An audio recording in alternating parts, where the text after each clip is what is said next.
You're listening to Zen and the Art of Endurance, your podcast for getting great at going long.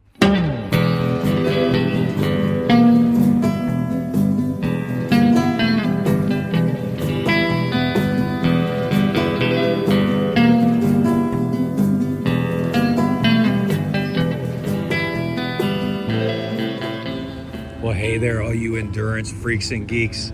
Welcome to another great episode of Zen and the Art of Endurance, the podcast where we go long and learn a lot about ourselves along the way.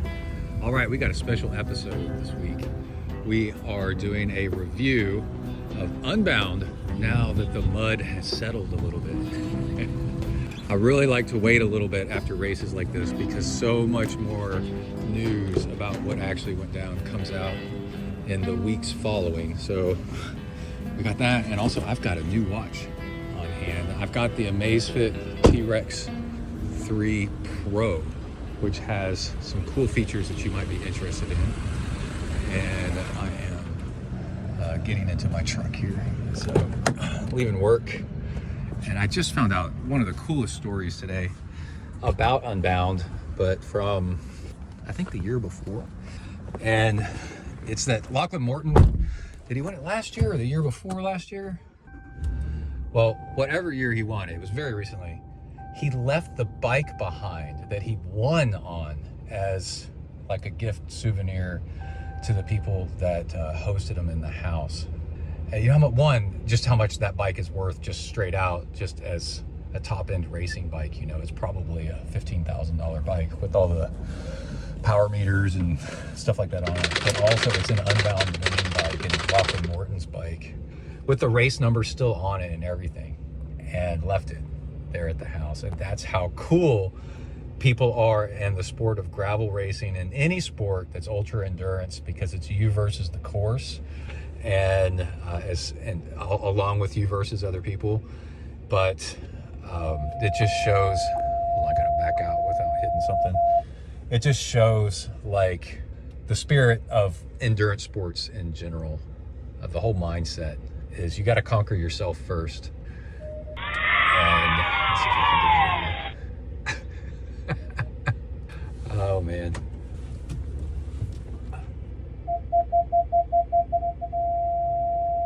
I did it. There we go. Okay.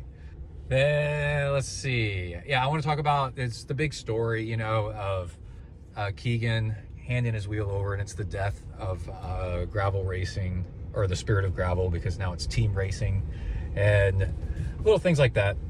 And then my watch that I want to talk about has a flashlight built into the edge of it, and I wanted to use it a little bit before I talked about it to see how real it really is. And also the voice memo feature with a speaker, how great it is to have a watch like this. And yeah, I've got a few days with it under my belt, and it's pretty freaking awesome already. Yeah. Okay, so the big thing was, of course, everybody knows Mads won. Originally I thought he was German, but it turns out he's German-ish, but he's actually Danish or something, but his family heritage is German or something. But anyway, Keegan, the first American to show up in the American Pro Male category, he was 5th. So it took 5 places for an American even to show up, and that shows you how the Europeans have jumped in and started winning this race or competing.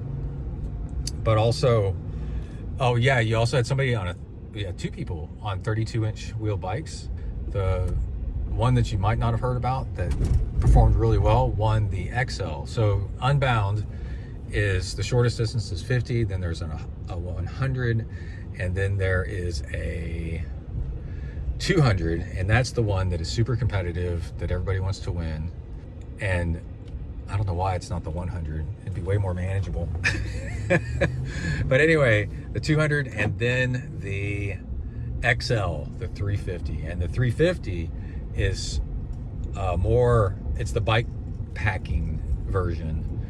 And that's where it's still the spirit of gravel. It's supposed to be totally self-supported. No help from anybody on the outside. You don't get aid stations. You got to get your food from gas stations. I was explaining that to somebody the other day, that I was doing another race like that. And they're like, how? And I'm like, you just go in and just buy your stuff. And they're like, but what?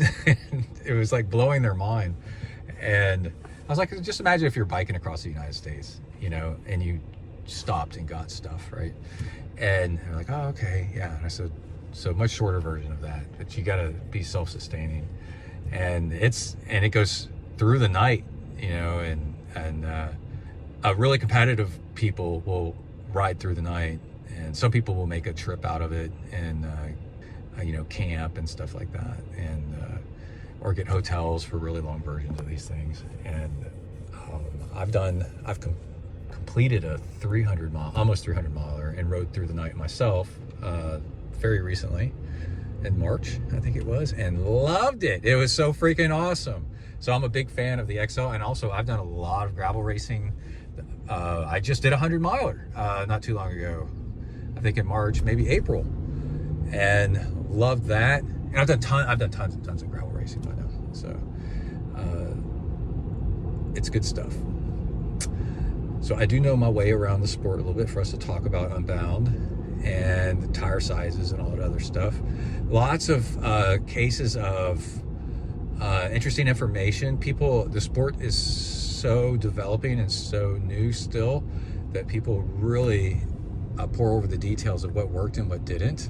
And I got a bunch of that to tell you, because what I like to do on this show is give you information so that you can go do this stuff too, right? Because the more people we have doing this, the more the whole culture is accepting of it, and the more likely you are to have fun and be able to work to live instead of living to work, you know?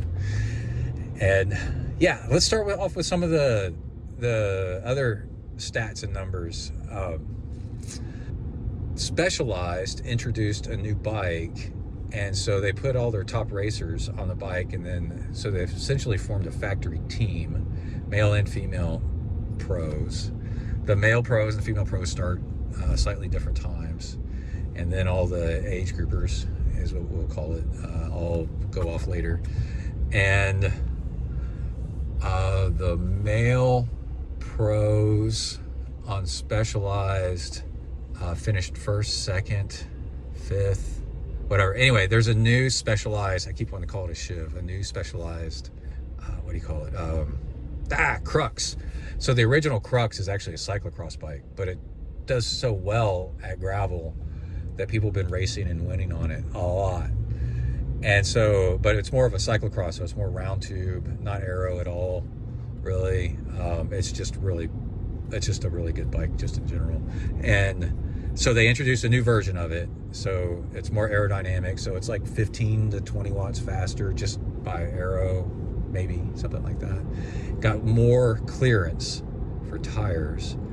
And for a job, I was just doing it today, pouring through data is my job. Well, I manage now, but I'm an analyst, or I'm an analyst manager now. Big data, I don't want to get too much into detail what I do for work, because that's not what the show is about, but big data sets. And we were going through stuff today where we figured out that 35% of something was causing 50% of the actual thing, and it was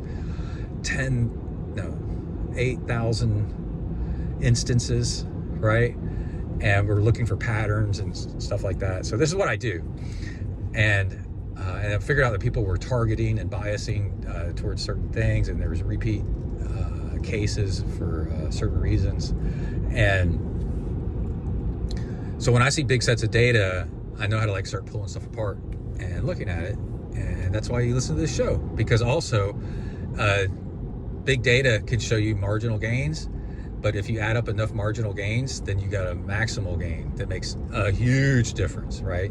Like 3 or 4 marginal gains all of a sudden isn't just seconds or maybe even minutes. It's like 10 minutes, 30 minutes, 40 minutes, an hour, you know, depending on the things.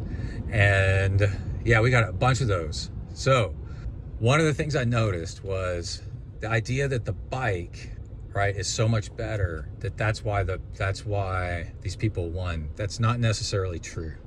one, they had a super team, kind of like if you have a super rock group, a super band, then of course they're going to play better. But the bike itself was sponsored by a team, and you had team support that was so effective that it just happened to coincide with a new bike.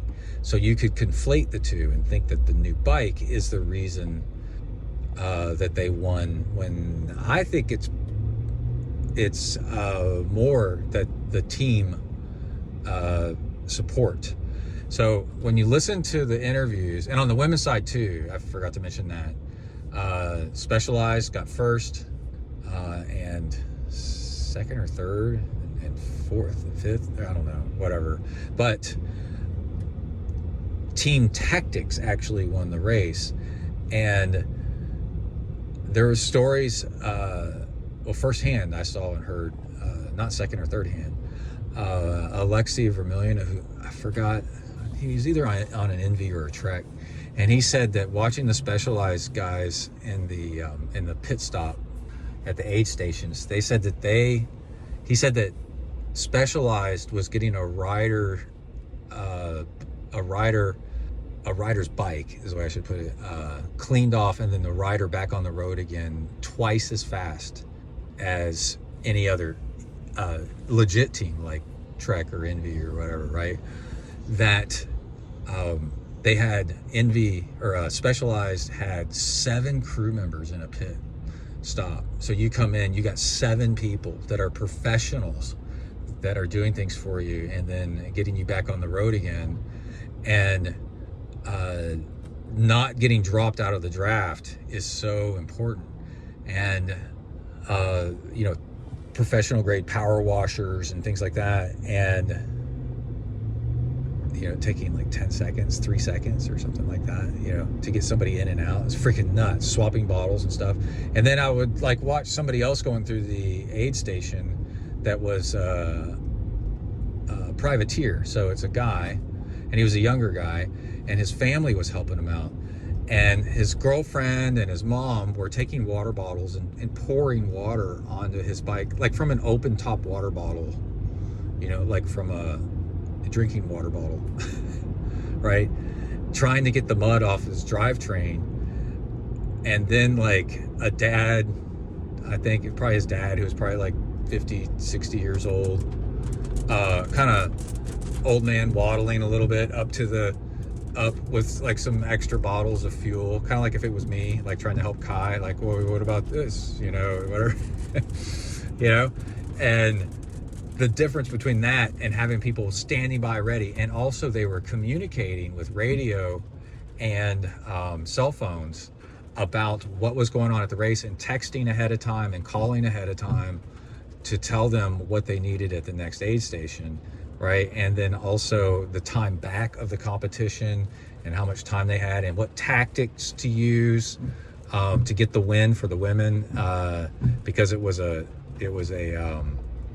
4 to 5 person sprint for the finish. So they're getting advice from a team manager, performance manager, a team director, of what tactics to use to make them get the win, where you like lure somebody into a sprint and then you counterattack and stuff like that.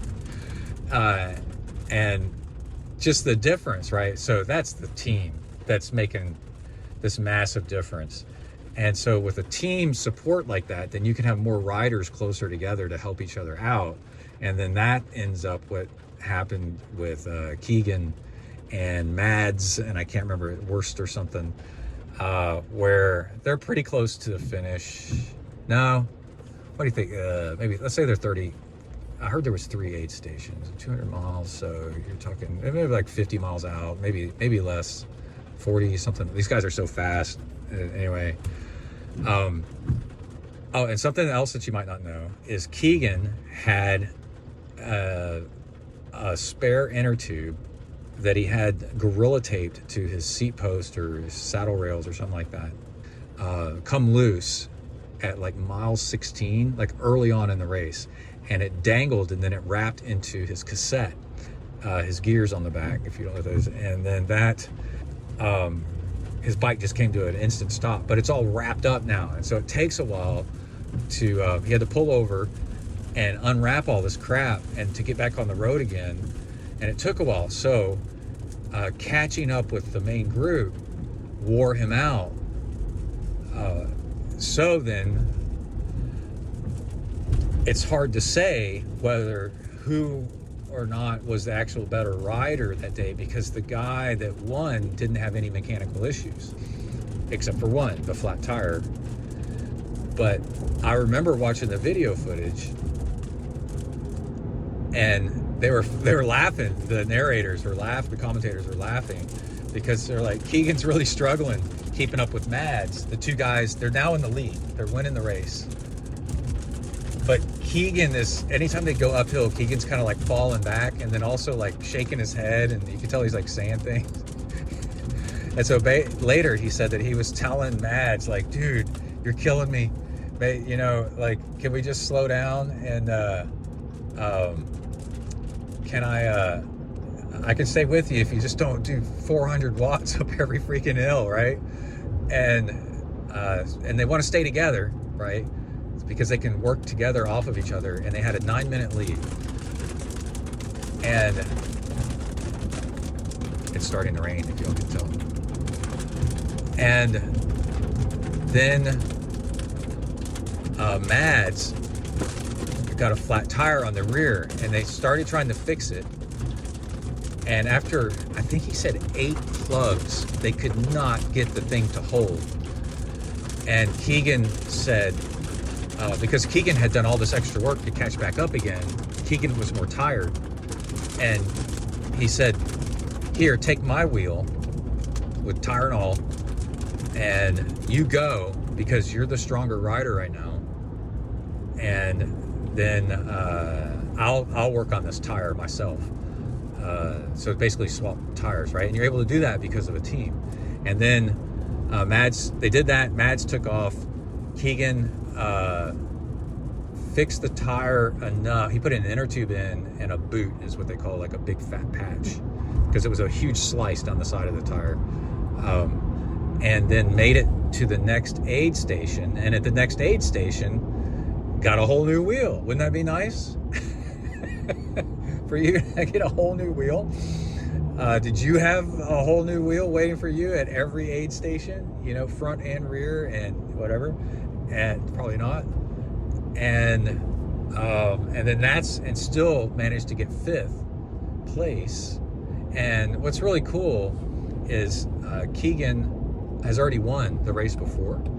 And so kind of like I was talking about Lachlan Morton, like how this attitude of once you've won Unbound, it's like winning Leadville or winning a stage of the Tour de France, right? Or winning Paris-Roubaix.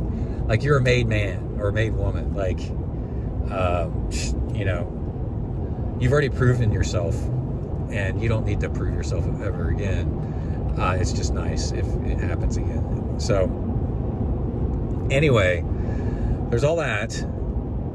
And then also, I heard this comment where they said, well, the Europeans have figured out how to race Unbound. And I don't agree with that. I think that the Europeans were forced, pretty much, to be on wider, wider tire clearance bikes by their team, like Specialized or whatever. And if it wasn't for being put on bikes with wider tire clearance, they wouldn't, because there was plenty of examples of Europeans still on narrow clearance and then getting hung up in the mud. And also some examples of Europeans showing up and thinking that they got this thing handled. And American gravel is way rougher, and what it takes to win, or what it takes to succeed in American gravel, is really interesting, because I've been through this, and Kai and I have been through this. So my son races pro category off and on now, and he's in college and stuff, so he's got limited time. No, but You need a 50 millimeter tire to ride with the front pack. If you ride less than a 50 and you need to ride with the front pack to be competitive, because they're drafting off of each other, right? And the problem is if you ride with the front pack, you can't see what you're about to hit. And they're hitting all kinds of rocks and stuff, and you'll continuously flat out if you ride with narrower tires than that. And Kai, because all we could run in the rear of his last gravel bike was a 42, then he kept flatting, and it was just really demoralizing. And I think it's one of the reasons he quit racing pro right at the same time that we got him a new bike with massive tire clearance. I think he was just kind of burned out from all the struggle. You train all this and then you get flat, and it's really, really frustrating. And I was not getting flats same races because I would not try to keep up with the front group, and I was riding a tire that was actually a heavy duty tire that was more flat resistant, so it's a slower tire. And I didn't care, right? I'm just out there to have fun. And just coming up, I came up on Kai probably 3 different races where I was helping him fix his flat where he'd lost the front group, and with a rear flat. And we were trying everything we could to fix that situation. But now the bike tire clearances are wider, so now he's on a state all road that has clearance for mountain bike tires, right? And very happy with that. But European gravel is not like that. Mostly it's much smoother in general. They call it like bike path racing. And you just tend to not have that problem. And so Europeans come over and think that what works over there, they underestimate how bad it is. So you have these Europeans that try American gravel, the big heavy duty races, and are like, whoa, holy crap. And they quit like halfway through the race a lot because it's just too much, or the vibration and the banging around and stuff. And also the tactics that they know how to use, this real close in, tight turn, leaning into each other stuff, just it's not functional on American gravel, where it's just long stretches of straight road. Yeah, so anyway, there's that. So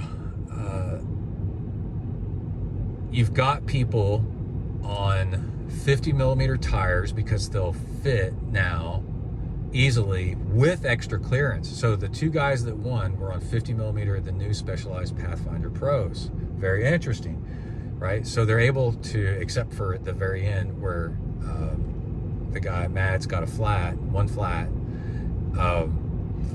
Aside from that, they're able to run 50 millimeter tires, right? Because the bike frame clearances have gotten so wide.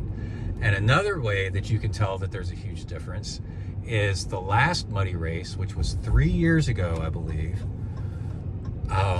There was all this uproar about how unhappy everybody was that the race could have been rerouted around the muddy section that they knew was going to be horrible, and the race directors decided anyway to go ahead and run it through for the spectacle or something of it all. And it ruined a lot of people's bikes, right? Because people's bikes 3 years ago didn't have the tire clearance that they do now. And now, I remember my emotional response, it's very important. We talk about the Zen and the art of, right? Is to observe yourself, right? Unbiased, and watch your own reaction to things. And it'll tell you a lot.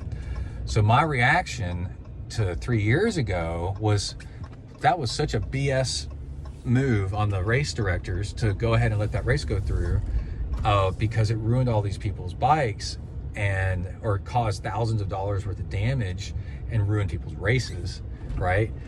And they could have rerouted the course around this known muddy section. And what's interesting is this time around, because I had one of those bikes with tire clearance issues, like a lot of other people did back then. And it's funny, 3 years ago is quote unquote back then. And then now it's like, it's muddy and you had problems. That's kind of your own fault. Now is my own personal opinion. And boy, isn't that a different change, a different state of mind. Because by now, if you're racing and you don't know that you need to run a big bike frame clearance and narrower tires, then you're at the wrong freaking, you don't know what you're doing, and you kind of deserve what you get. You know what I mean? It's now it's your fault and not the race director's fault, right? And that's a change, right? And so what we're seeing is, it's not so much that the Europeans have figured it out, it's the bikes have widened out so much that the Europeans' preferences don't matter. You know, they're like, the fact that they like to run skinnier tires and all this other stuff, well, probably actually helps them, because it helps to get through the frame clearance that they're actually told to go ride on. So there's that. And let's see, the XL and the 32-inch bike. Okay, it's hard to tell whether or not the 32-inch bike is a benefit or not. I think there's enough evidence that it is, but for a certain type of rider. So the guy that won the XL was on a 32-inch wheel bike, and also doing some research and analytics. 32-inch wheels are not new. They've been on unicycles for 10 years. And you're not going to hear that in any other podcast. And then before that, it's actually 36-inch wheels is what people rode on unicycles for like 28 years, almost 30 years. So these are not new wheels. It's just taking existing equipment and putting it on bikes. And this has been happening, you can go back like with triathlon, where triathletes figured out these bars used for to aero position, and then Greg LeMond in the Tour de France put it on his bike for the time trial, right? He took equipment from one version of biking and put it on another version of biking, and it ended up being faster. So this is actually old as the hills, right? So the Flint Hills. So putting a unicycle wheel or big wheels on the front or on your bike is actually not new. If it's faster, it was just a matter of time before it actually happened, which it did. And so big wheels will actually really help you if you're a taller person. And I did some math and figured out that big wheels disproportionately assist big riders. So the 32-inch wheels add 2 pounds. And then 2 pounds of rotational mass is actually 4 pounds. And probably even more, because it's even further out than that. And that's actually standard math that you can Google and find out. They say 1 pound on the wheels is 2 pounds on the frame. You just double it is the proven math. And so, and all this extra mass in these wheels is pretty much at the perimeter, at the outside end. And so basically, if you're going up to 32-inch wheels, you're adding 4 pounds of effective mass on your bike, right? Well, the smaller you are, the more 4 pounds negatively affects you, right? If you're a really big guy, 4 pounds of extra mass is almost nothing. But if you're a small woman, 4 pounds of extra mass is a lot to deal with on a bike. So Sophia, who's a small, I guess she's 5'4" or something like, I don't know how tall she is, but you add 4 pounds to her bike, that's a big problem. You add 4 pounds to Shaq in his bike, you wouldn't even notice it, right? So the guy that won is 6 on the XL with a 32-inch bike. He's 6'2", so he's a big guy, and he was Swiss, I think. And the surprise contender on a 32-inch bike in the 200 was last year's 200 winner. Oh, the XL is 350 miles, by the way. In the big pro race, the 200, the surprise bike that was a 32 was last year's winner. Well, last year's winner was like 6 foot or 5'11". I even saw one place 5'9", and I don't know how true that is. But he's not like this really tall, big guy. He's a normal height guy, or maybe just a tiny bit tall. And so how much is that bike wheel going to help him is not as proportional as much as it's going to help other people. And then you load that bike wheel down with mud, right? And now it's a whole lot more mass. So for him, it probably didn't help at all, one way or the other. And then also there's this issue with if you come out of nowhere and then you win a race, people usually suffer the next year. This happens in Ironman all the time, because they don't know how to handle all the press yet. And so they're constantly being pulled around before the race, some upcoming races or the same race again next year, for interviews, and it's a huge energy suck and time sap. And people that are really experienced and have won a lot, you'll notice you can't find them the week before the race, right? They seclude themselves, everything, and they'll might do a press junket one or something like that. But anyway, new winners suffer from this. It's kind of like winning the lottery. All of a sudden, everybody wants to borrow $1,000, right? And so the next thing you know, you're poor because you've given all your money away, and it's like, crap, what have I done? And the same thing happens if you win. Yeah, so Cam Jones is the guy's name. He did okay. I mean, he got freaking 10th place, but using him as a specimen for whether or not a 32-inch wheeled bike is actually a good idea is he's not the perfect candidate for that. I'm 6'3", right? And I can tell you get up to 6'3", my wingspan, my fingertip to fingertip is like 6'6". I think there's an extra 3 inches there. My leg length, like everything starts getting disproportionately like bigger. Well, almost everything. And then you have this like a gangly long body and long turnover of the cranks and everything, where having bigger wheels, when you look at me on a bike, right, you're like, okay, yeah, actually 700 or 29-inch wheels, whatever, they do look kind of small on that bike. You could actually go up a size and it would look normal, right? 6 foot, nah, it's kind of like, it's the wheels are probably just fine, right? And so, by the way, also, if you're interested in getting a 32-inch bike, you're like, oh crap, this is coming, I got to figure out what to do. You could actually do a hybrid, and you could put a 32-inch fork and a 32-inch front wheel on your bike, and get most of the benefits of a 32-inch wheel, because it is the front wheel that makes almost all the difference. And if you think about it, any bike that has a smaller wheel, it's always in the rear, because the bigger the wheel is, the easier it is in the front, the easier it is to get up and over things, right? And then the trailing wheel, you're already up and over, so all you got to do is kind of pull a little bit and it goes up and over. So if you think about this, if I'm trying to I got a wheelbarrow and it's full of bricks, right? And so it's heavy, and I'm trying to get over a curb, right? So I go at the curb, I push the wheelbarrow at the curb, right? And I hit the curb, and the wheelbarrow's heavy. Is it going to go over that curb? Probably not. So what do? You turn around, you get most of you over the curb first, and then you pull, and you pull the wheelbarrow over the curb. Same size wheel. What does it do? It much more easily goes up and over the curb.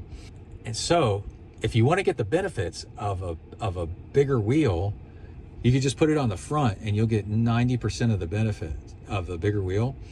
And the thing is you don't have to change out anything on your bike except for the fork. That's it. And a new wheel, right? Which is plenty of money, I'm sure. But you could do it with just your fork, and then you could hang on. Like, I'm giving this advice to people that are like, oh man, I want the latest and I'm tall. I wouldn't bother with it unless you're really tall. I'd say 6'1", 6'2", maybe, and taller, maybe. I'd say like so it's a 6'6", absolutely, right? But then you don't want to upgrade your whole bike because you really like your bike, or your bike's new and you're like, man, what am I going to do? This is ridiculous, you know? I guess you could upgrade the whole frame and keep the drivetrain, probably the drivetrain, and then the frame and fork, and then you could put 29-inch wheels front and rear. But anyway, if you want to do it on the cheap, you can do it. And I've done it with, to get a fatter tire in the rear of my bike, to get a 48 in, to keep from getting flats, I put a 650B in the rear of my bike, and handled just fine. It feels weird at first, but then you get used to it and it's just fine. So I've run a bigger wheel in front and a smaller wheel in the back myself, and rode it around plenty, and no one ever noticed unless I actually pointed it out to them. And then they were like, oh yeah, look at that.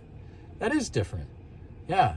So I guess the big problem is now that I think about it, if I did it on my bike, so you would need, I think you would have to drop your stack 1.5 inches, I think. So if you got a lot of stack on your stem, and you got stem spacers and maybe a riser stem, head tube spacers, all that stuff, and maybe a riser stem. If you take 1.5 inches, if you can take 1.5 inches out of that, then your handlebars will be exactly the same height as they were before. Because it's coming from the axle, you only need half of what the actual rise is of the total wheel. All right, I'll be back in just a minute with more stuff. Bye. All right, we are back. And now we don't have road noise, but we are in my house here in Texas, and the AC is running on full blast because it's 1 billion freaking degrees.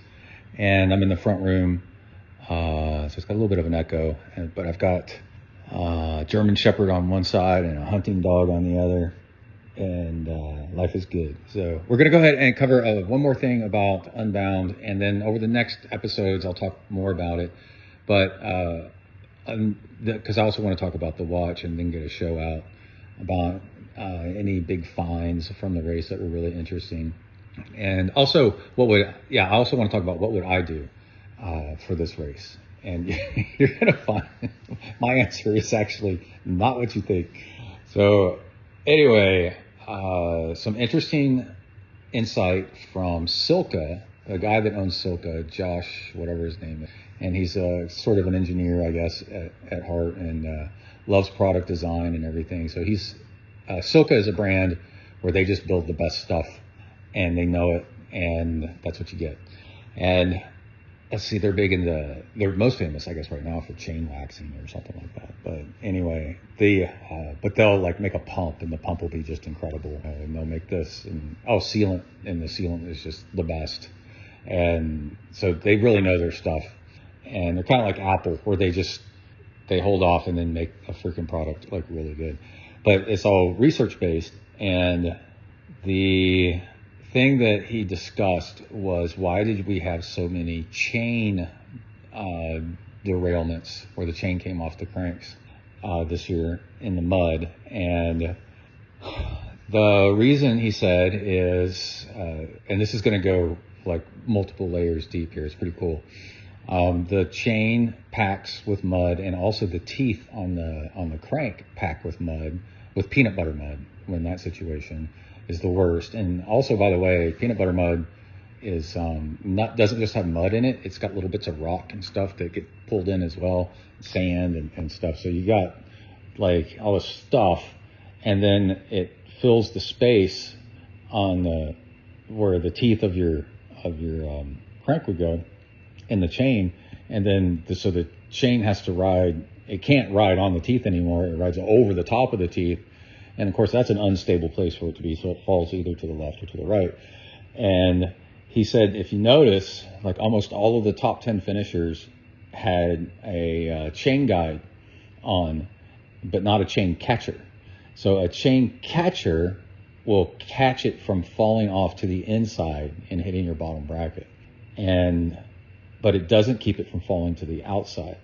And the chain guide actually has both sides on it, and it keeps it from going inside or outside.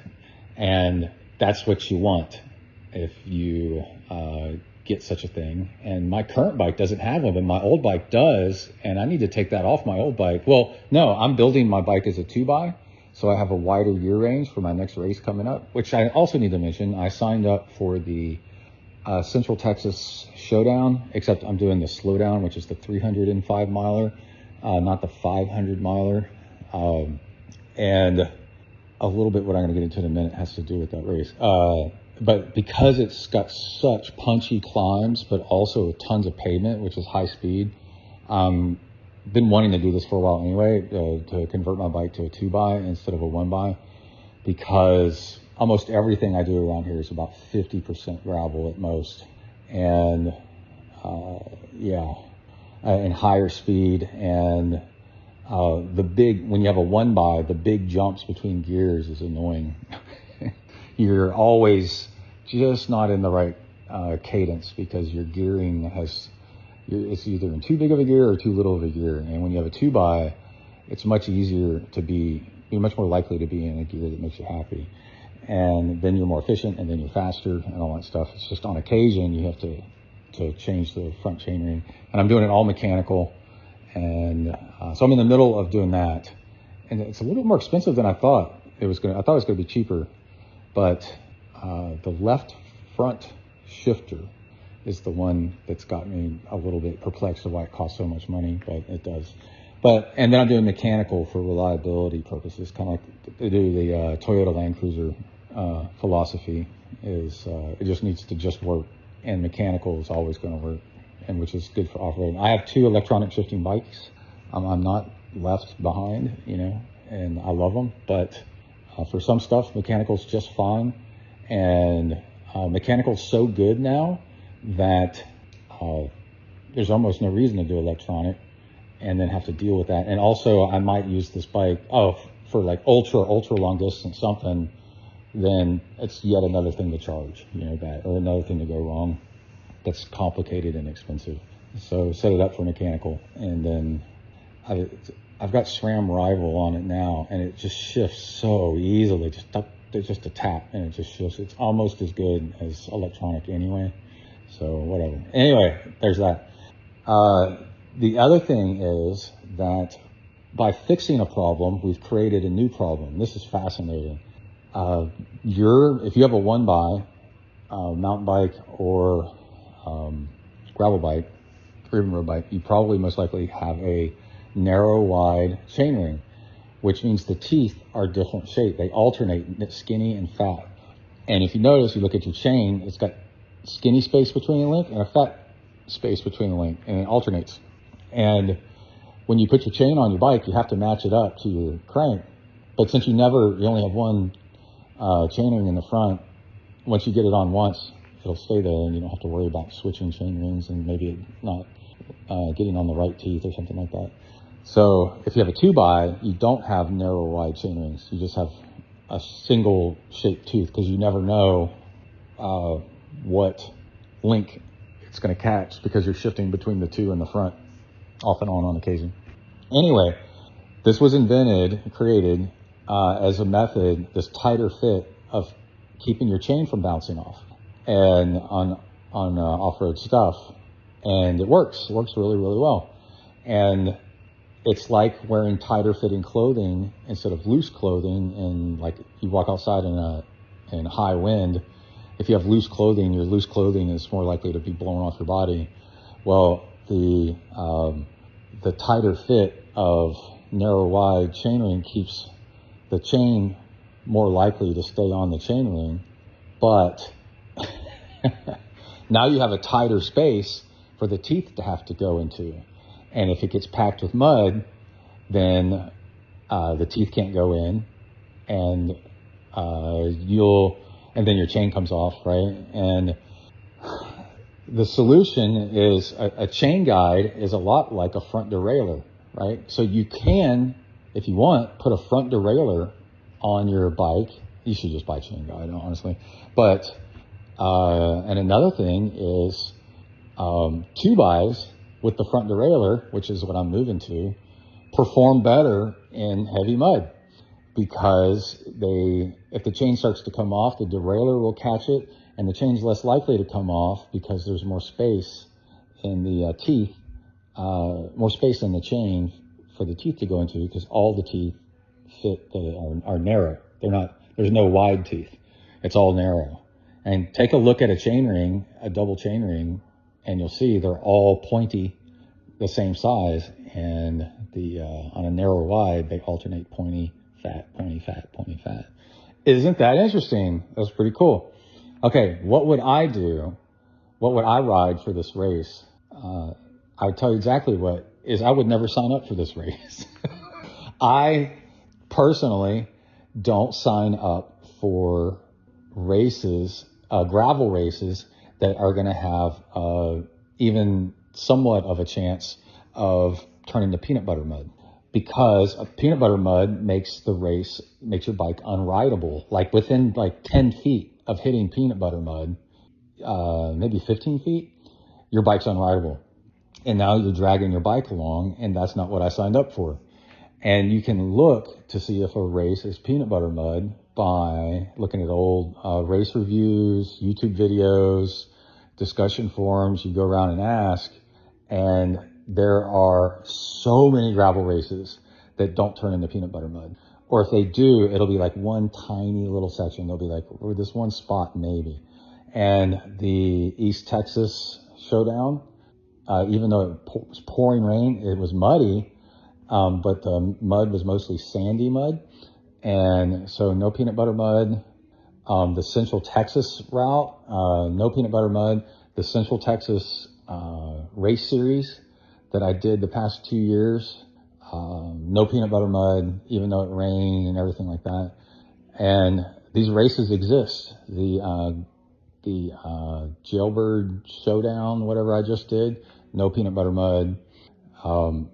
It's a choice that you have. You may not think so, but it's a choice. And with races, you don't know if it's going to, especially in the Midwest, you don't know if it's going to rain or not before the race. So and if you're going to pay a whole lot of money, not just in the race, but in your bike, which can get destroyed by peanut butter mud. And that's the other thing that rips derailleurs off, and that ends up costing $500, or more to get your rear derailleur rebuilt or a new one. Then, or the other thing is peanut butter mud will just rip through carbon fiber frames, because the spinning and the grinding of what I said was, rocks and sand and stuff like that, just spinning and spinning through carbon fiber, just eats it away. And it doesn't just destroy your paint, it destroys the integrity of your whatever, but it's a race. So you just keep going and you end up grinding through your frame. A lot of frame damage from this stuff. And the only way I would do is sign up for a race that has any likelihood of peanut butter mud, is if the race was nearby, and that way I'm not driving a long ways to get there, and then it'd be a waste. And then if it was really cheap, and also if I had friends that were doing it, and I'm trying to think of other things. So the chances of that happening is so small that I would just sign up for something else. So you will probably, but just watch next year. I'm in Unbound for some reason. Oh, and if the entrance, if I got free entry into Unbound, I would train for it, and then I would strongly consider not even doing it if the weather was bad before, and just do something else. But anyway, another one that's even closer to me is Mid-South. Same thing, peanut butter mud. No thanks, not going to do it. You have too many choices, right? And it's become a spectacle to look like you go through World War I trench warfare at this stuff. But I already do triathlons with lots of running, and I already do ultra marathons with lots of running. If I'm doing a bike gravel race, I'm there to bike, not to run. I can do running and other things, and triathlons and such. So I don't need that. I don't need to deal with that. Yeah.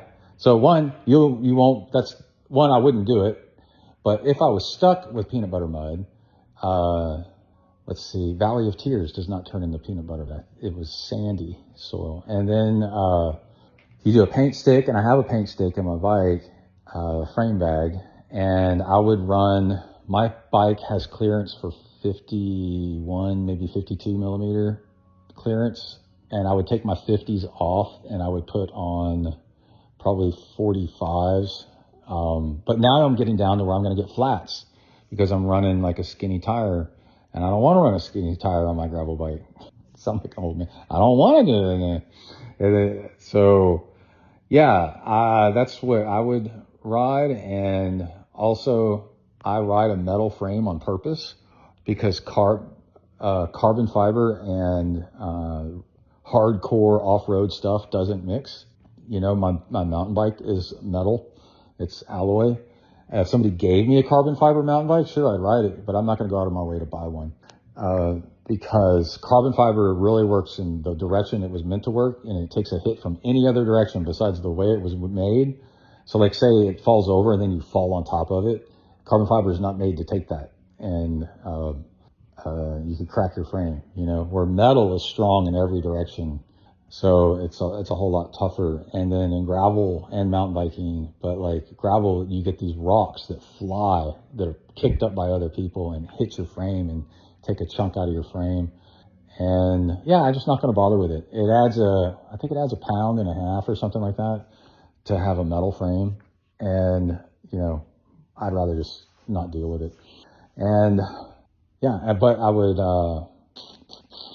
yeah, so my races, I tend to ride 50 millimeter tires and no peanut butter mud. And you're like, well, you don't know. So because I refuse to do it, I don't know peanut butter mud. No, I refuse to do it because I know peanut butter mud really well. The mountain bike trails where around here are peanut butter mud if it rains. And they shut the trails down right after it rains for a few days because it destroys the trails. And I've been on them even a few days after they've been open, and there's still some muddy sections, or maybe I'm out there and it just started raining, and so they haven't shut the trails down. And I have dragged my bike, 2 miles through mud that's like concrete overshoes many times, many times. So in my life, I've probably dragged my bike, 20 miles through peanut butter mud. I'm just adding up all the different times, cumulative. And it sucks. It is the worst, and it's so frustrating. And you're riding through grass, and you're trying to get the mud off, and you're looking for sticks, and it just gets heavier and heavier and heavier and heavier. And it's not just the bike, it's your shoes. Your shoes you get concrete overshoes. So every footstep is like, you're on a planet with, it's literally like being on a planet with twice the gravity, right? And Velcro. And yeah, the ground's Velcro and it's twice the gravity. It's like, this freaking sucks, dude. And it instantly turns, and it happens in seconds when it happens. And, it turns a section of road that should take a couple minutes to ride down into half an hour of just pure misery. And then it throws off the rest of your day. And then it's the worst. So, yeah, so I do know peanut butter mud, and it's because I know peanut butter mud where I'm like, that's not worth your time. And it's, you got better things in life to do. But maybe you want to do that, so, I'm going to get haters. They're going to be like, Unbound's the best, and it's like, yeah, there's lots of races like that where it's a war, right? I've done, Rocky Raccoon Ultra Marathon. I did the 50 miler one time where I was running through water up to almost my knees, but it wasn't peanut butter mud. And I've done, Alcatraz, and where you're swimming in the freezing cold and with currents and everything and fog. And so I've done plenty. I've done mud courses. I went to military school and I was in the Corps at A&M, and I was in Navy Marine stuff, and we did tons of mud this and mud that, and wearing full, camo, not the full combat gear with the weapons, but the clothing, head to toe, cargo pockets full of mud, and, crawling through tunnels that are submerged under mud and pulling yourself through, and all that kind of stuff.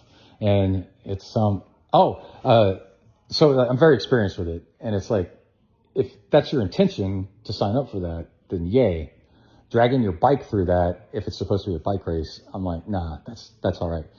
Another hidden thing, one reason I don't do Tough Mudders is because they were getting popular.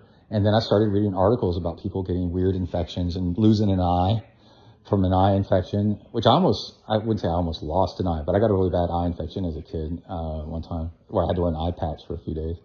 And but people getting bad infections from mud. And I just got staffed the other day doing a trail run where I got a scratch and then it turned into a staph infection.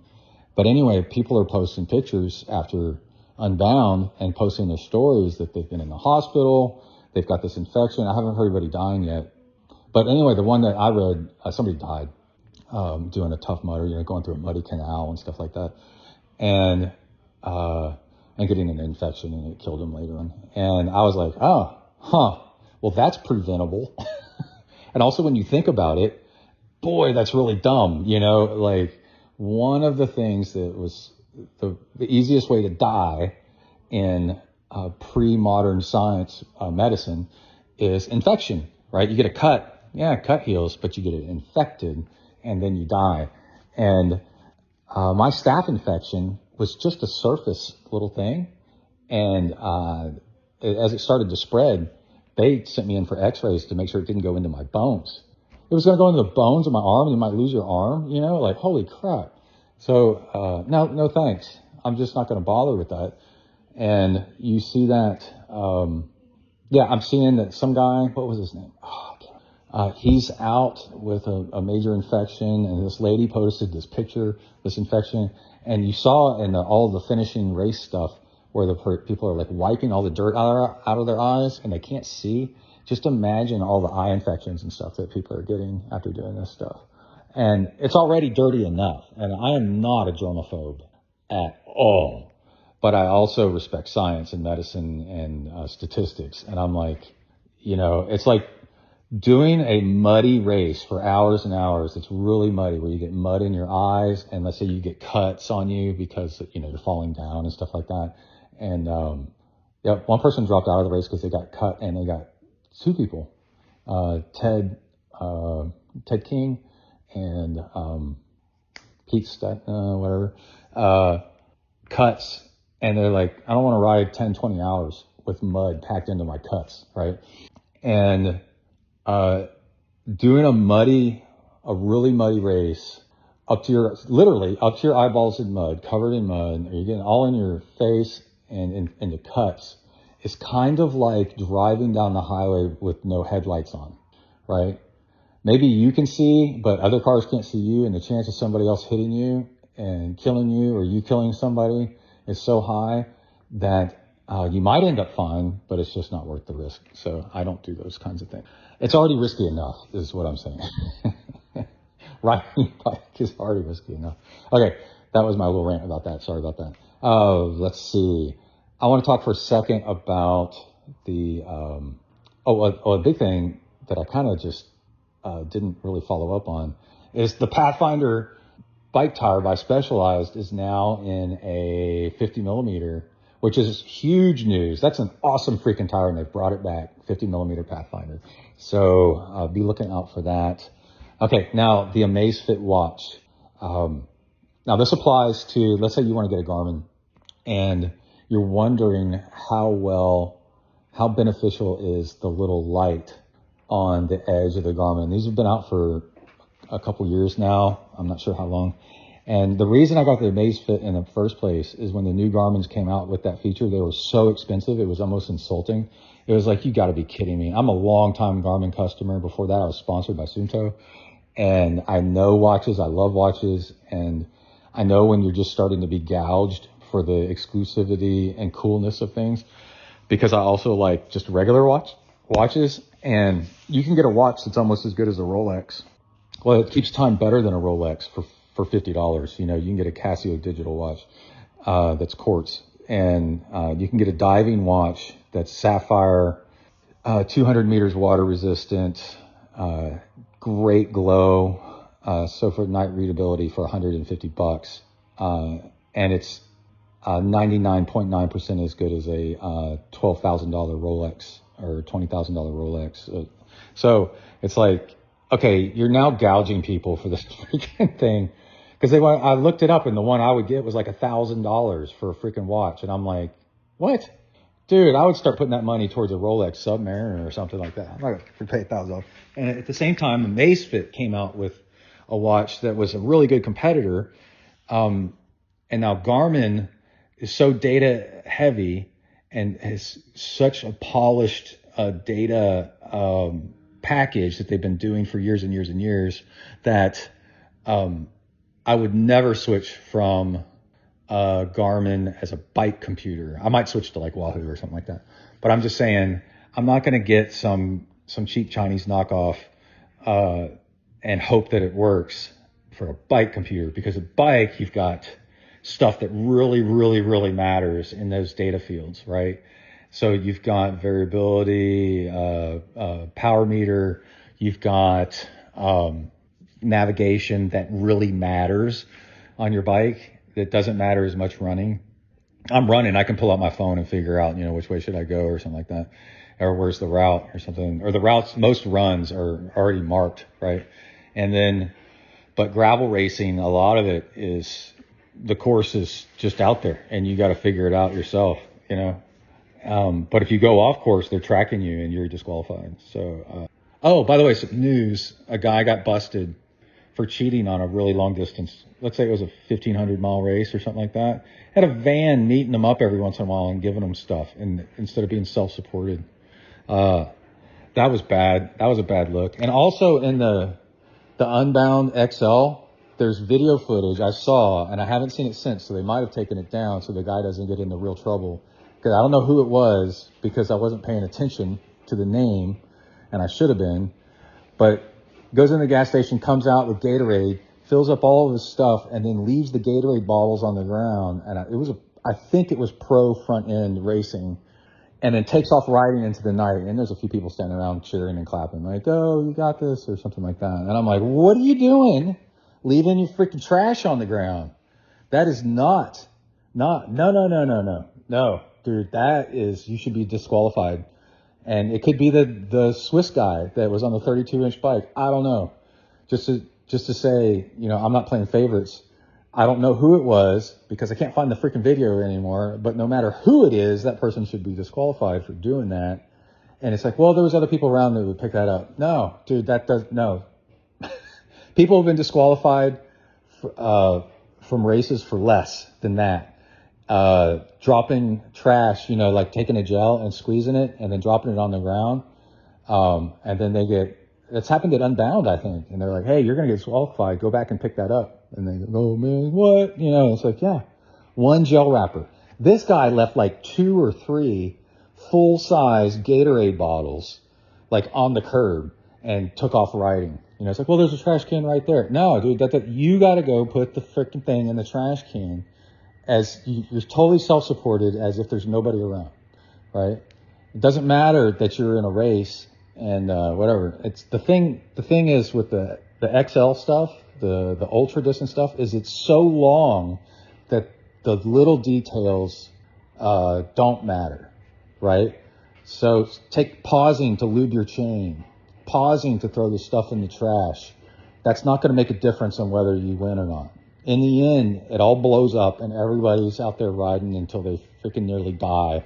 And then getting across the finish line is so hard that actually you stop taking a little bit extra time to take care of details. Actually probably helps you go faster because you got a little bit of a break, more of a break, and you didn't take it so seriously. So anyway, there was that. Anyway, back to my other thing. Where did I leave off? The watch, yeah. So I was like, well, I'll try this Amazfit watch because I'm going to use it for running and for timekeeping, and it has a voice memo feature. It didn't have the rim flashlight, but I needed a new watch because mine were getting so old. My Garmin's were getting so old. It was time for an upgrade. I'm talking like 5, 8 something years old. I gave it to Kai, my Garmin 945, and I have a Phoenix 5, right? That's how old my Garmin watches are. And I was like, I want a new watch And the Amazfit T-Rex3 was getting all this press. Like, people like, dude, this thing's freaking nice. It's not quite as polished, and it's got a few bugs in it and stuff like that. But, and I've done tons and tons of ultra trail running and marathon running, and I know what I need for that, and it's so minimal compared to like what Garmin can do for a watch that I'm like, you know, like what vertical bouncing, you know, and all the run metrics are just like, dude, seriously, just run more. There was something that was really funny. They did AI analysis or an AI coach, and then they on their thing and like paid for it and everything, and then they go, the analysis was for them once you got up, this person got up to a level that was decent, you know, like they were athletically fit, right? After that, the only thing that was going to make them faster was more running. So all the analytics of like your stride length, all that stuff ain't going to help after a certain point. At some point, it's just you got to run more. And is it like time in the saddle, right? So anyway, and when I do an ultra marathon, the courses are already marked. So, and I already know the ultra marathon courses that I run. And I don't need like heavy duty, like rerouting mapping and stuff like that for my watch. Now my bike computer, yes. And have used that a lot for bike packing stuff and gravel racing and whatever. But, so anyway, I got the T-Rex3 and I liked it and immediately regretted not getting the one with they came out with the Pro or whatever pretty soon after I bought mine, and that one's got a light in the rim of it, and I'm like, God dang it, you know. And this thing's like a third of the price, a third of the price, the one without the light, and then the other thing it doesn't have is it doesn't have a speaker on it, right? Okay, so I started using, but you can use the screen as a light, right? And it works okay, you know, but then I kept reading reviews of you get a watch with a light in the rim, like say the Phoenix 8 and the 970, right? Garmin's. DC Rainmaker, who's a really trustworthy source, is like, once you have it, it's kind of like having rear radar on your bike. Once you have it, you don't ever want to not have, you don't want to leave the house without, you can't believe that like, how did you live before this, right? And I'm like, dude, that's like a serious thing. So after having the T-Rex3 for, I guess maybe a year and a half, I'm not sure how long I've had it, I was like, okay, I'm going to get the Pro, and the Pro has the light built in it, and it has a speaker, because what I found was, the other thing is, I take voice memos, but then I can't listen to them on the watch. I've got to transfer them or connect headphones or something like that. So I'm ending up not using the voice memo feature as much as I thought I was going to. It's got ChatGPT built into it. I can ask it questions, and let's try it right now. Let's see, because now I'm wearing the one with the speaker on it. Let's see. What is the population of Argentina? I can't provide real-time population data, but would you like to know more about Argentina or its demographics? Yes. Tell me 3 facts about Argentina. Sure. Argentina's famous for tango, the Andes Mountains, and delicious beef. Want to know more? No thanks. Tell me a joke. Why did the smartwatch go to school? To improve its time management skills. Want to hear another? Absolutely not. Okay, goodbye. There we go. Anyway, so you got that. Anyway, so I've actually ended up using that while riding my bike. I'll think of a question. I'll go, I could ask ChatGPT, and I'll ask it, I can ask it math questions too. Like if I want to divide this many miles, convert miles to kilometers or, whatever, and it'll do it. So that's actually been more useful than I thought. And so anyway, I'm not using the voice memo feature as much as I thought I would, because I want to sit down. Anytime I have a shower moment thought, like I'm driving my car or I'm running, I'm like, oh, I should do this or I should do that. And I'm like, oh, I could take this as a voice memo. I'm like, oh, I'm going to do that. But then I'm going to need to sit down send the voice memo over to my phone, right? And then listen to it on my phone because I don't have a speaker on my watch. Well, now I got a speaker on my watch because I have the Pro, and I have not taken a phone call on it yet. So I'm very interested in doing that. And but then the light. Okay, so the non-Pro, the regular T-Rex, you can set it so that the screen will flash at night if you're working out, like say running or biking. And that's kind of cool, but then you can't see the screen because it's using the screen as the light, right? So the killer feature, the publicized obvious killer feature is this light that flashes on my watch now when I run as a safety light. And that's pretty cool. And actually, that's actually very cool. And you set it once and just forget it, and it'll just do it forever. And then having a flashlight on you. But having a flashlight on you at all times, no matter what, strapped to your wrist, is such an underrated thing. Do y'all remember when iPhone came out? It was an app that you had to get. Somebody after the fact thought of turning the camera flash into a flashlight, right? And then Apple was like, oh, we should like build it in, right? So, because you always have your phone on you, how handy it is, always have a flashlight. Well, this is a quick press of a button, the top left button, turns on my flashlight. And last night, or in the middle of the night, I was like, man, I need to go pee, right? Well, I was about to get out of bed and I can't see because it's dark. And I'm like, oh, I turn on my flashlight. And I noticed that River, my black dog, is right by the side of the bed. I would have stepped on him.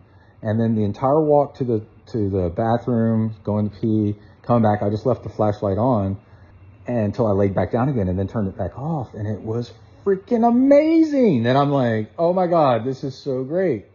To have a flashlight on you. And so the big thing that I was thinking about is I'm always getting up earlier than Emily, and then I'm rummaging around in our bedroom looking for a pair of shoes or like a shirt or some underwear or something. And I don't want to wake her up by turning on the overhead light, right? And so it's so ridiculous walking around with a headlamp on inside your house with fully functioning electricity, but so that you don't turn on overhead lights. And I'm like, I'm going to use this thing freaking every day, but getting up to go to the bathroom in the middle of the night, I wasn't expecting that one. I was expecting more of like trying to find like shoes and socks without turning on the overhead light.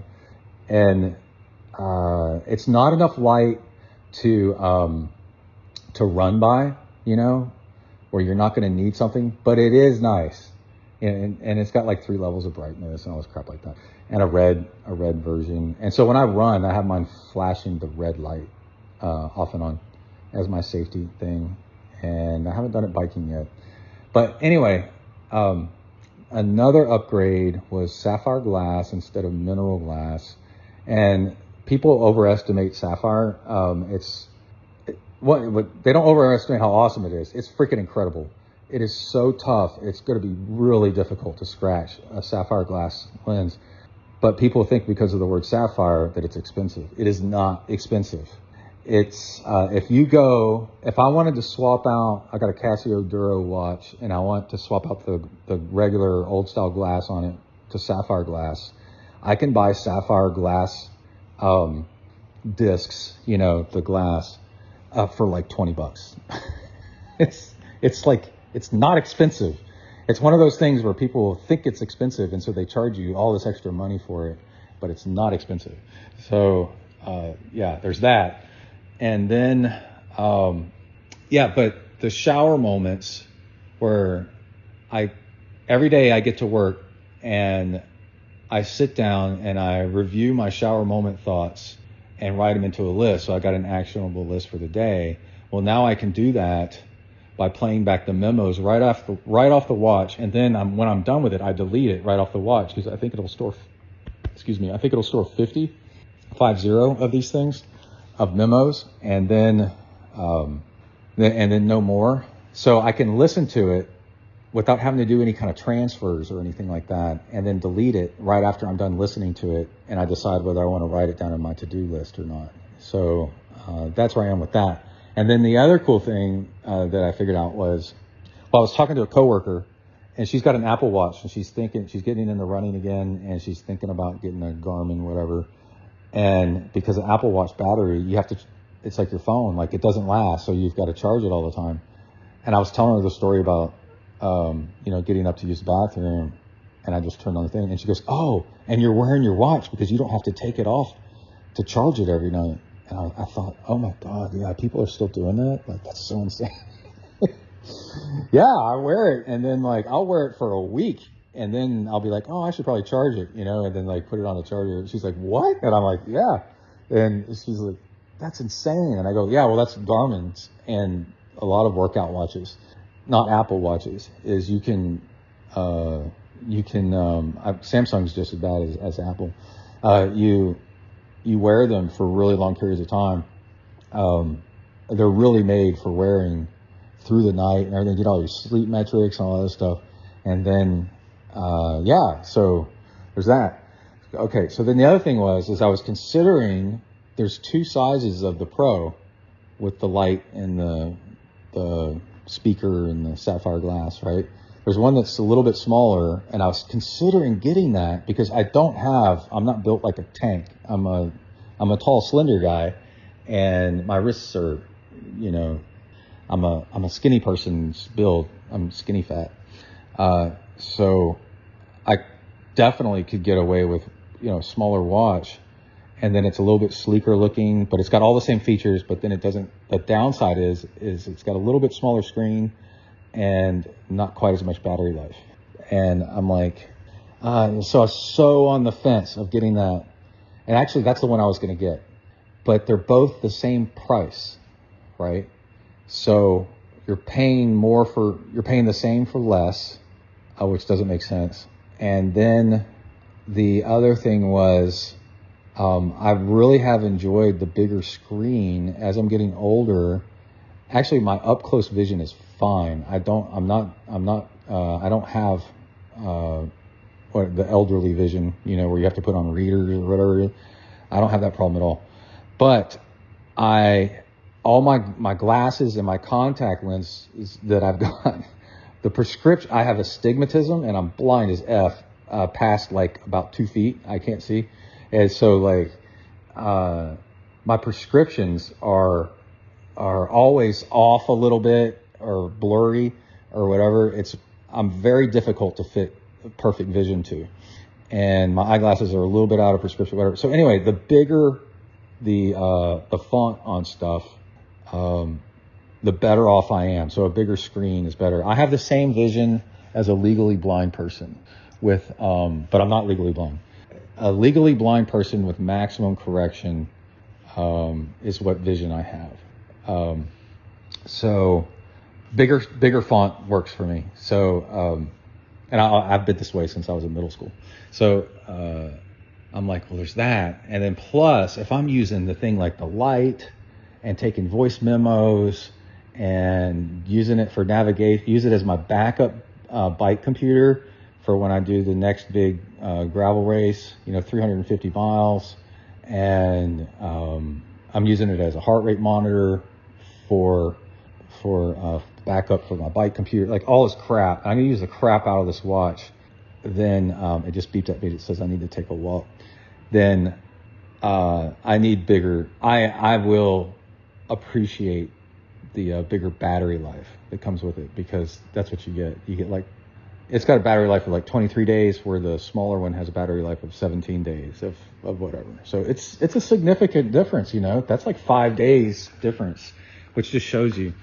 And like right now, it's at perfect charging, what I call utopia or whatever, is where I charge it whenever I think about it, right? So I'm very relaxed about the charging of my watch. And that's where you want to be. It's also like a gas tank on your car, right? Like you want to fill it up when you're like, oh, you want to have so much capacity that you refill or recharge or re-up, whatever it is, or repair or something, whenever you feel like is a natural time to do it, instead of like I can drive my truck, I think like 2 weeks before I need to put more gas in it. And it's not because it's got some monster fuel tank. It's just I don't have a long commute, you know? And so like after like a week or so, I'm like, man, I should probably put some gas in my truck. What's my fuel? Like, thank God, because gas is so bad right now. And I'm like, oh, okay, then I'll put some gas in, right? So like my watch, after a while, I'm like, man, I should probably charge it. What's the battery life? Instead of sitting there just constantly monitoring my battery life, you know, in fear, I'm actually like really relaxed. And I'm like, I would lose that if I went to a watch with less battery life, right? And it's a luxury that's just awesome. And to not have to worry about it and just charge my watch whenever, you know. And I'm like, okay, so I guess that's what we're doing. Is we're gonna get the big one. And yeah, it's I think you can find it for $400. And I tried to find a discount code and couldn't find one. But yeah, that's my story with the watch so far.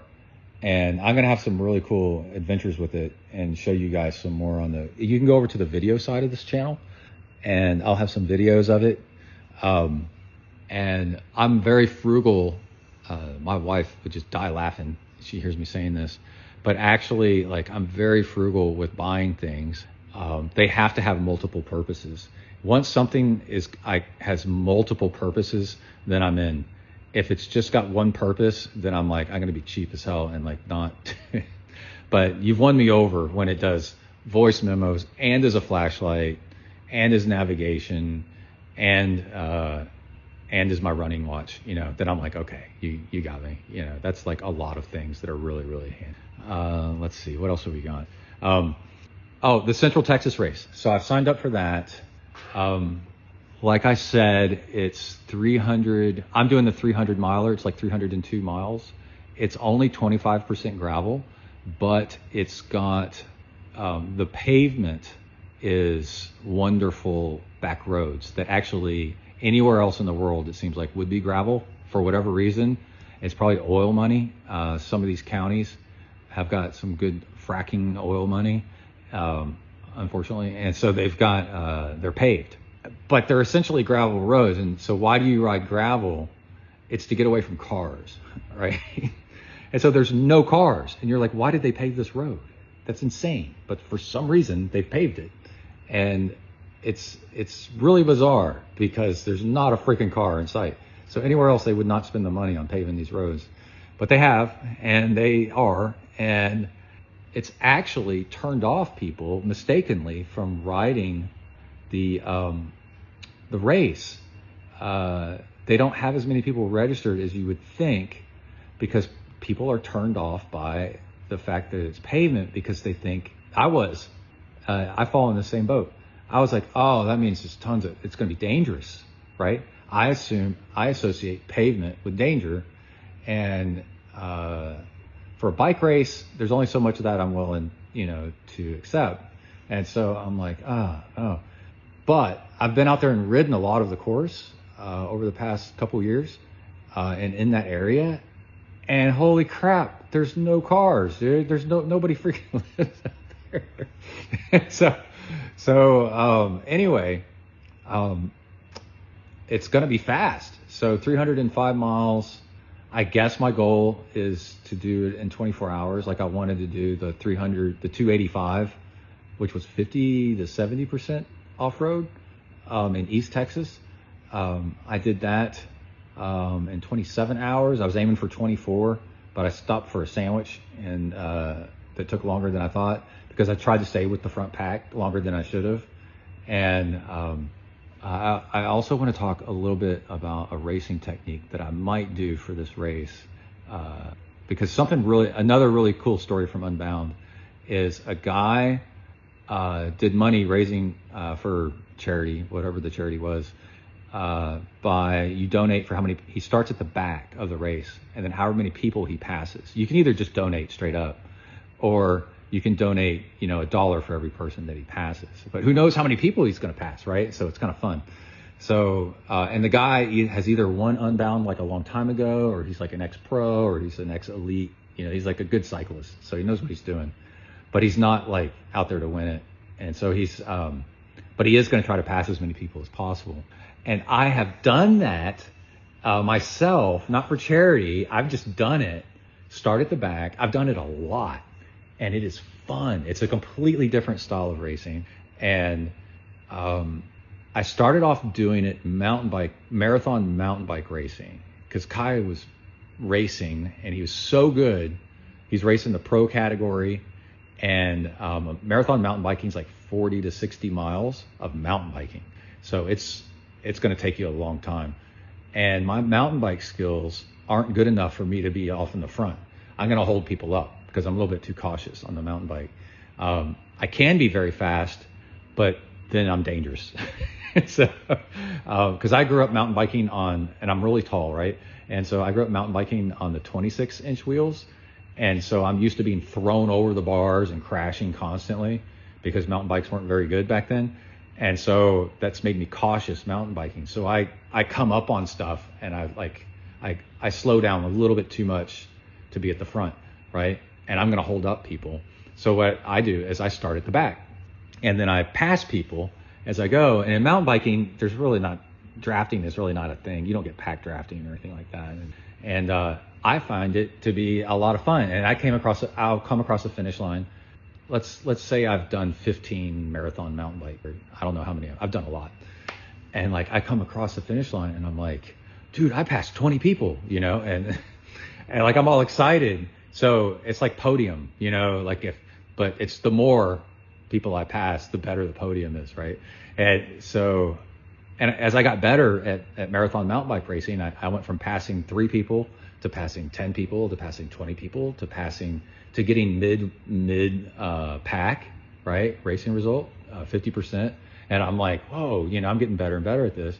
So I've done that, and it's really fun to do that. And I think with gravel racing, the ultra gravel racing, not regular gravel racing, like, let's say like 60 miles to the 100-miler that I just did. You want to stay with the front pack as long as you can, because of the drafting effect. And then when you blow up, then you're on your own and whatever. But ultra distance, my experience was this: when I did the 285, I rode with the front pack, and I shouldn't have after just a short amount of time. I should have just let them go. And because then later in the day, I was pretty blown up, tired, because I went too hard earlier in the day. So my strategy for this 285 is to just ride relaxed and right from the beginning, let people go, right? And also the beginning of the race, after a short while, has a big climb in it.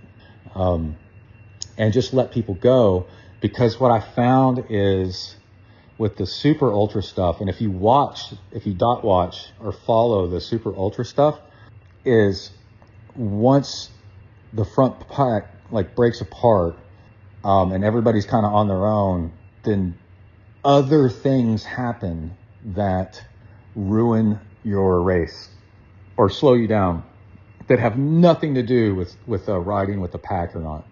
So it's really actually, and they make such a huge time difference that the time that you would have saved by riding with the pack and getting ahead, but burning yourself up to keep up with this pack isn't worth it. So you're much better off just riding easier, and then you've got more energy, and you've eaten correctly, and you've hydrated and stuff like that. Going into day 2, you're riding through the night, right? You're not tired, so you don't crash and stuff, and you've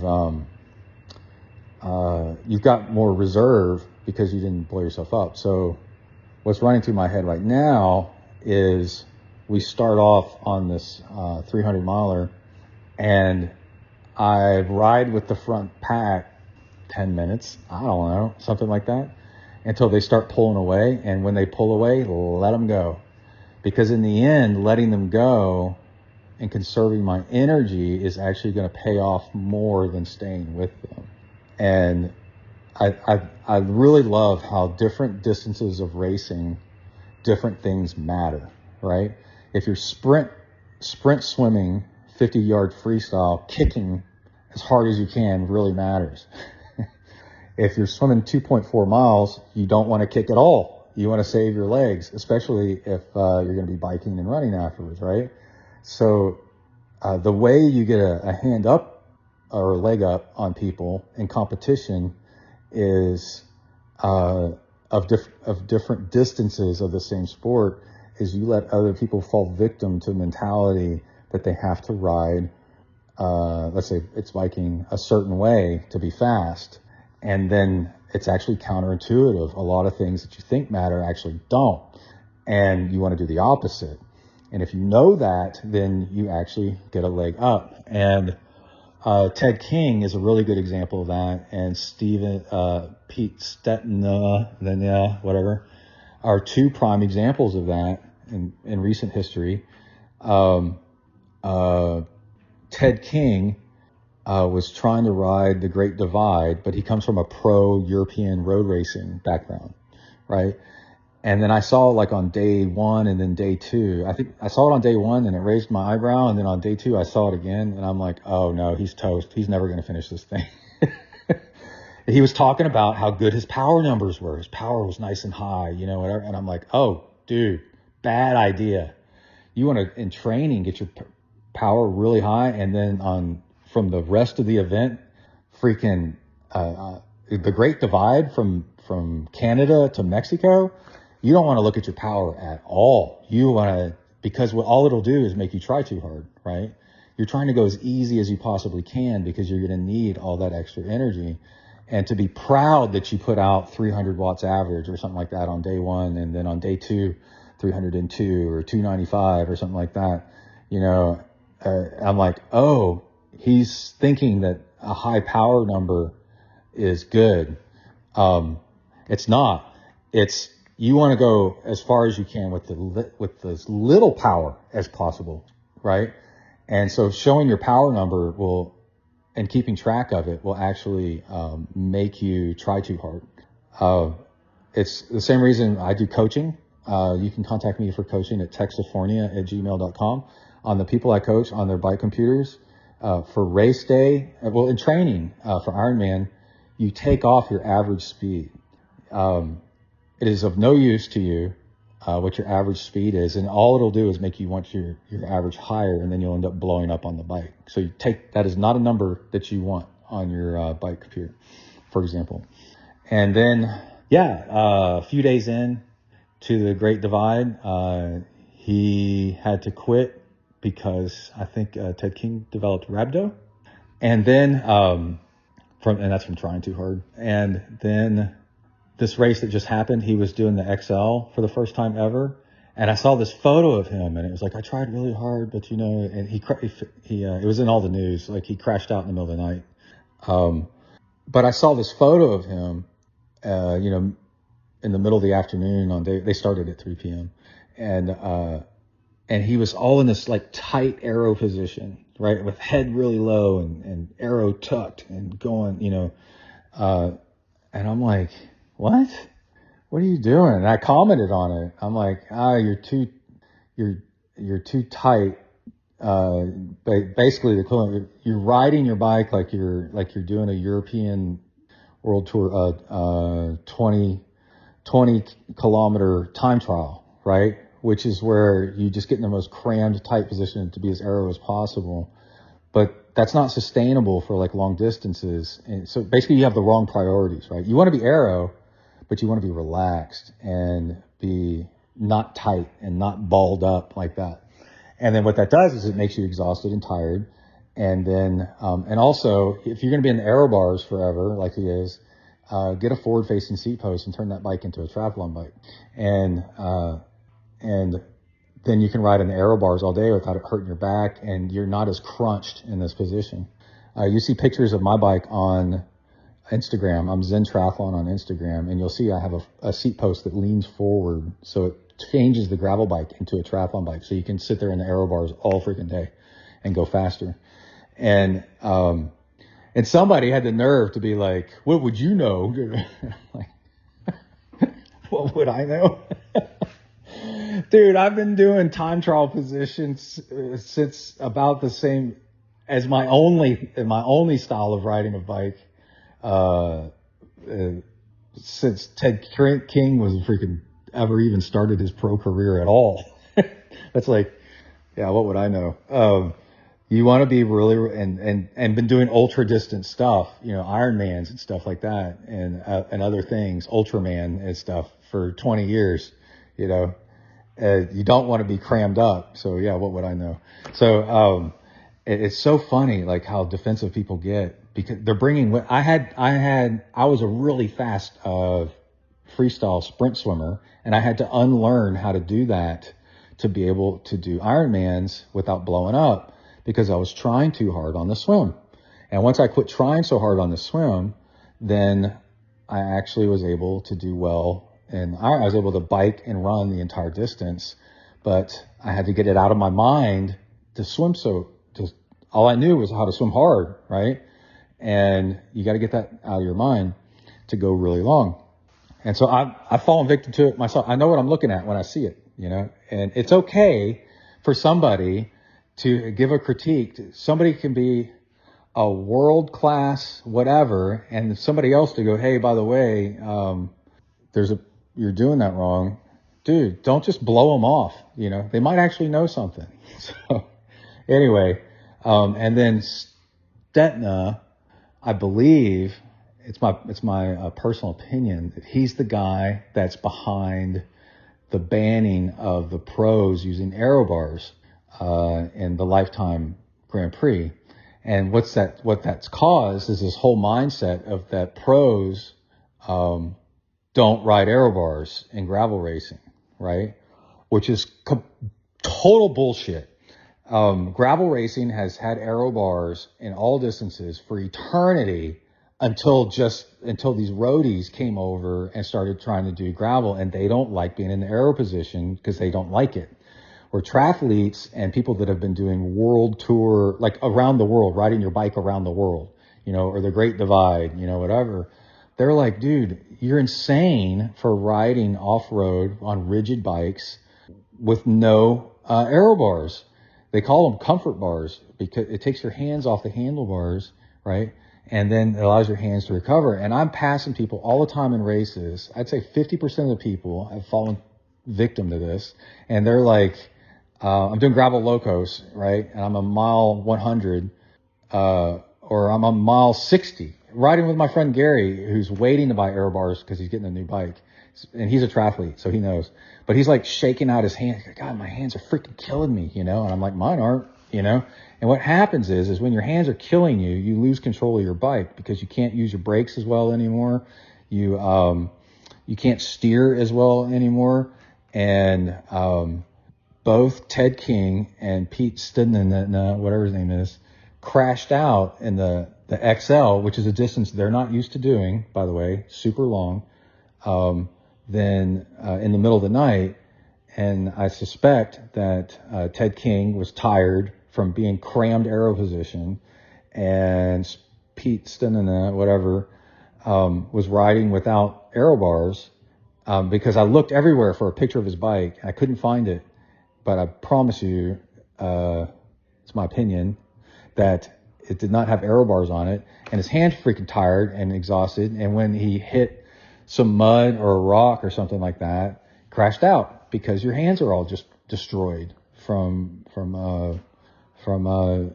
not having aero bars to give your hands a break. You ride on your elbows for a little bit, it gives your hands a break. You do it every opportunity that you can, and you can end up riding infinitely farther without any hand pain whatsoever.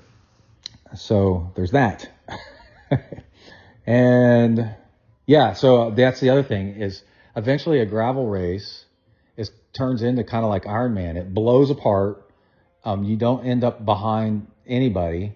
and you're riding into a headwind, and the pavement, you're either on pavement or it's like smooth gravel, and then you're sitting there going, man, I wish I had freaking aero bars right now. I'd be so much faster, and my hands are killing me. And so, back to the race, I'm riding with aero bars, obviously, or else I would not do the race without aero bars. The hand numbness from cycling without on rough surface like gravel actually is so prevalent that it's actually a medical condition, permanent nerve damage. And if you Google it, I'm not gonna do that right now. It's cyclosa nervosa, whatever, something like that, and it's nerve damage from riding without babying your hands on occasion. And anyway, so when the race breaks apart, the fact that I've got aero bars means that I can catch up with a group or ride solo almost as fast as a pack anyway. So I don't really need a pack to ride that. And I also have a secret weapon up my sleeve that I'm not going to reveal until after the race. Fingers crossed the race A happens, B that I finish it. And because neither one of those, both of those might not happen, you never know. And C, it actually, if it works or if it doesn't work, then I'll talk about it later. But there is definitely a trick that I have up my sleeve that people should use, but I'm not going to reveal it because I want to up my chances of podiuming if I can. And I'm going to keep that one up my sleeve. So, and it's I learned it from another guy that's a really badass gravel racer. That's a really, really freaking cool trick to go way faster. It might make all the difference in the world. So anyway, there's that. So then I guess, we're going to do some recon rides this summer, go out there and ride around. I've ridden probably about a third of the course, and I want to ride the part that I'm going to be most likely the off-road part is going to be at night. And I want to go pre-ride that again to make sure I'm familiar with it, because there's some river crossings where you literally have to ride through the river on granite slab that's not pavement. It's like bedrock. And I don't want to be scared, terrified out of my mind riding through the night, and be familiar with all that stuff. So there's that. And I think that's about it for the show. It's been a good show. So, stay tuned for more content. The watch with the light, the Amazfit T-Rex3 Pro. There's an Ultra, and the Ultra is basically just even bigger. It's a bigger size. And I'm at the point where this watch is big enough. So I don't know the Ultra might be for like you're backpacking the Appalachian Trail or something like that. Or maybe the Great Divide. But if I was doing the Great Divide, I'd be more concerned about a bike computer, like that's got a crazy battery life, not a watch. That's got crazy battery life. Let's see. So you can help support the show and get more insights and follow along with stuff and make this show more possible by supporting the show. It's zentriathlon.com. Again, zentriathlon.com. There's a little PayPal donate link on the bottom left. And you can subscribe and do like $4 a month. It's $3.95, $4 a month. So like $1 a week. Or you can just do one-time donations. That's really great. Oh, I've got a letter from somebody I want to read. Oh, what was his name? It was Justin. Anyway, he said, if I'm ever in, my computer's going to die. I need to plug this thing. Can I get to it? Search mail. He said he listened to every episode. Oh, I was looking for I'm searching. Isn't this fun, listening to somebody, listener searching email? Okay, well, I forwarded it. No, I didn't. Dang it. Here it's going. Oh, I did reply to him, so it'll be in my reply. Sent. Yeah, okay, from Daniel. Email from a fan. So Daniel said that, just want to say thanks for all the great stuff you're sharing. You've been in my ears for probably 15 years or so through tons of training. Your content cheers me up, motivates me, and bonus includes lots of helpful tips. That's what I'm here for. There's a lot of junk out there, and it's really hard to find solid content like yours. Honestly, I've listened to every podcast, sometimes several times. I'm always excited to see a new one from in my feed, and the stuff you've shared has provided tons of value and has led me to all kinds of interesting side quests. Oh, that's cool. And if you're ever in Louisville, let's go for a run. And I wrote him back. Absolutely. And if you're ever around here, I'm in Central Texas, let me know. And yeah, we'll go for a run or a bike ride or something like that. So I love getting emails like that, and I'll always read them on the show. And it helps if you donate, you can put a note with your donation, and I'll 1,000,000,000% freaking read that, because it inspires other people to donate. And what I do with the donation money is it goes straight to the podcast, and that's easy to do because the little bit of cash that comes in can easily go spend it on gear that I review on the show. Or like, I'm going to tell you the difference of like, when I finish upgrading my bike to a 2x, was it actually worth it? You know, or yeah, a watch or something, or server bills for hosting the website or something like that. All that money goes into a separate fund that doesn't get touched for any other reason than for the show. So if you donate to the show, it's going to the show 100%. It like literally can't go to anything else. It stays separate. And it gets spent pretty quickly on hosting fees or race entry fee or something. The gravel race this fall is total $285 because of the entry fee is only like $120. It's $225. The entry fee is only $120, but then $80 for a GPS tracker because we're so far out there they got to put a tracker on you so they can rescue us. And then I was like, oh, this is fun now. I'm in. You got me now. And then and I used it one time to get plucked out of the woods in the middle of the night. Let's see. And then camping is like $20.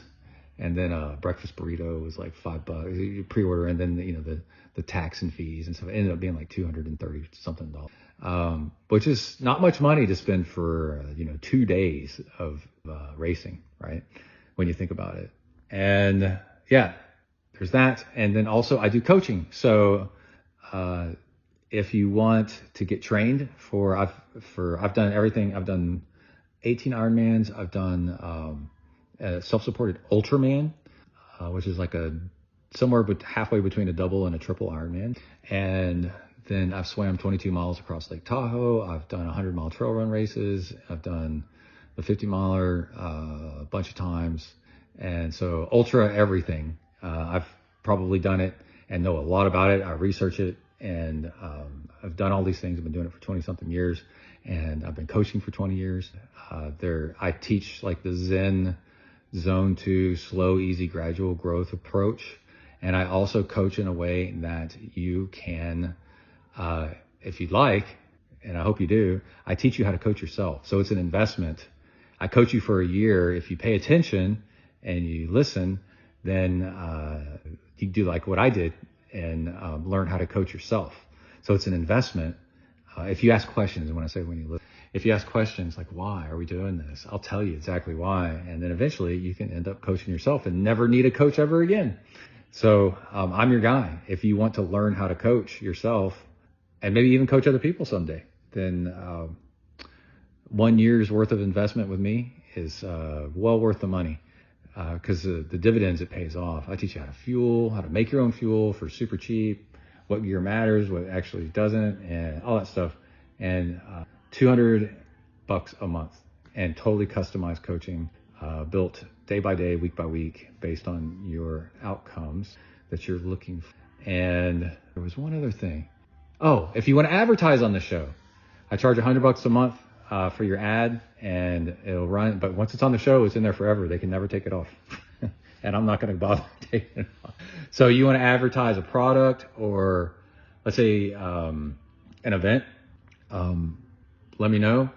You pay like through PayPal, for example, and then I'll name drop it right at the beginning of the show and probably several times throughout the show. And if you're not advertising on Zentry or Zen Endurance, you're really missing out. It's a huge opportunity because it is the target audience, right? You can you can do Facebook ads and hope that people that are into endurance stuff, see it, or you can advertise on this show, and for a fact that your money that you're spending on advertising directly towards the audience that you're looking for. So let's say you've got a race event that you want to promote, right? Or a charity you want people to donate to, or you want to do something crazy yourself, like a fastest known time, and you want to get some more audience. You can get a shout out at the beginning of the show. And I do good shout outs. I do, not 30 seconds. I'll do like several minutes if it warrants, if it's something like that. Or you're a dentist and endurance athletes get cavities, right? Then there you go too. An upcoming show, I'm going to do a review of, I've got my hands on a 3D printed box from a company, a draft box, and I need to review it, but it won't fit my bike. And it fits a very particular brand of bike, and I want to give it away once I get done reviewing it and just checking out like the construction and the science behind it. So that'll be coming up soon. And just lots of training and fun and hanging out with River, our running dog. So that's it. Okay, that's enough. Oh, for coaching, Texafornia@gmail.com, or you can message me. You can DM me at Zen Triathlon on Instagram, and if it's an email, put coaching in the title, and then or in the subject line anywhere, put coaching, and I search my email every so often for that and see if I got any new coaching requests that match up with what I do, and that's how you find me. All right, and advertising on Zentri, you can just say advertise on your podcast, and I'll catch it. Anyway, that's it. Everybody stay safe out there. Work the uphills, cruise the downhills, and keep the rubber side down. Out.